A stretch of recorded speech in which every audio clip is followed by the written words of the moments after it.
So I'm here today to talk with Jessica Celeridad, who is an intern special education candidate at San Jose State University.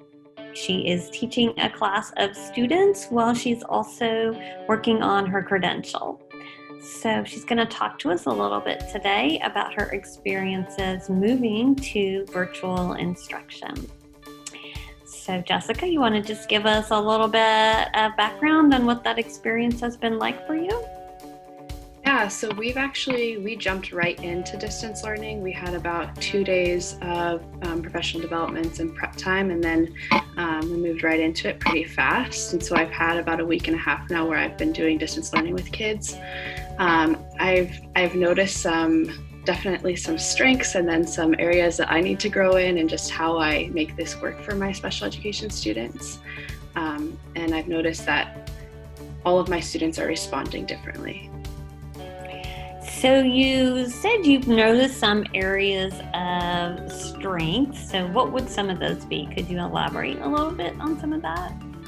I've been really blessed that my school team is very strong and very connected. And so we have Zoom every morning as a school team and in the afternoon, just to check in and get some tips and extra ways to make our instruction better. But we also are just a really strong community, and so I've been able to rely on them for help. We also just sometimes have Zooms where we just hang out and talk, because I know that's been like, just having that connection with other people who are going through the same thing has been really nice. And then I've also just noticed some of my students are responding really well to working virtually. They're more engaged in this atmosphere than sometimes they are in the classroom, I think, because there's less distractions. They're probably more comfortable because they're in their own home environment, but some students are actually participating more, which was really awesome to see. So then that sounds like very positive that students are engaged and you're finding a way to do that.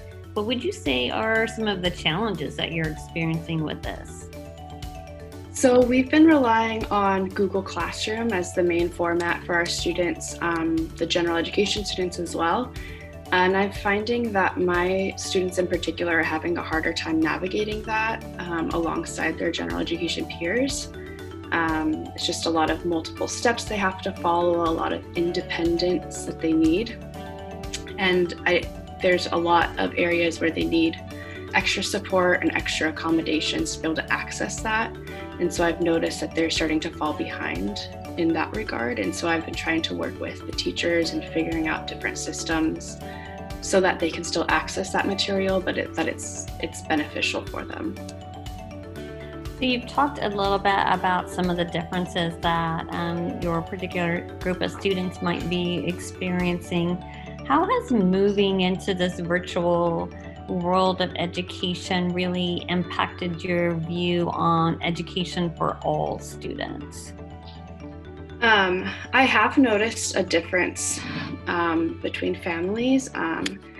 It's become I've become more aware of it now, just how important parent engagement is.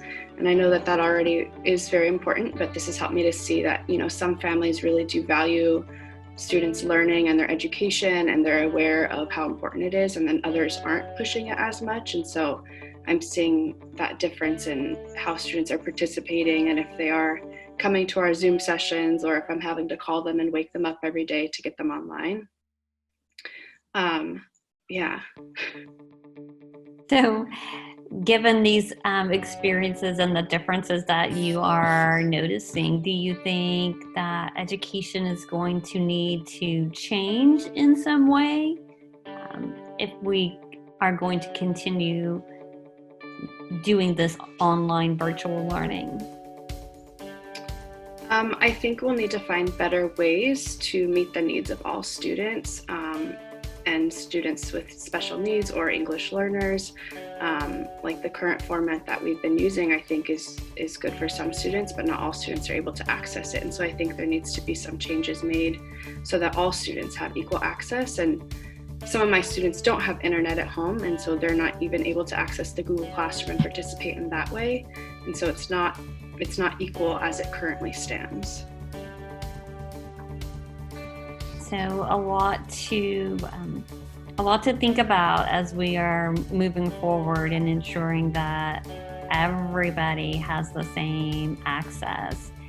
So as you're thinking about that and navigating what's going on in your classroom with your students, you're also a student here at the university because you're still completing your credential coursework. So how has that experience in your K-12 aligned with what you see happening at the university and your experience as a student moving to an entirely online instruction approach?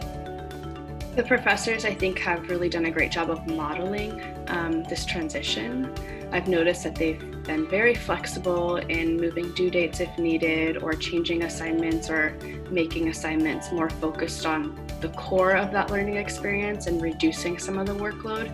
And that they've really been focused on making sure we're doing okay as people and really caring about like our social emotional well-being. And so that's been really good for me to see all of those things modeled so that I'm remembering to also provide those things for my students. Anything else that comes to mind? Any particular thing that you want to share about this experience, how you're teaching now, and the process that you've gone through? I'm definitely learning more ways to include technology in the classroom and with students, and how I can modify different resources so that they're provided online, or finding different curriculum online to help my students. And so that's something that I'm excited to become better at, and then also be able to take with me future years to use in the classroom. And I've also just realized even more so the power of a strong team, and how much I feel like it really can make or break the experience, because I can't imagine what this would be like without such a strong support system that I have on my campus. They've really made it so seamless compared to if I didn't have them. So to me, then that speaks to the fact that as educators and even administrators, that the team factor, the principal and the administrators being able to support the teachers is really, really important. It was always important even when we're doing face-to-face, but that even becomes more important as we move to online platforms. Yeah, they've been very, very helpful and encouraging, and they're always there for us to check in and get any, like, bounce ideas off of them, and try and just having them as, again, people who will check in with us and make sure we are doing okay as people. It has been very helpful. That's great. All right, well, thank you so much for talking with me, Jessica. I really appreciate it, and good luck with the rest of your instruction, and we will see you in class. Thank you. Thank you. Bye-bye.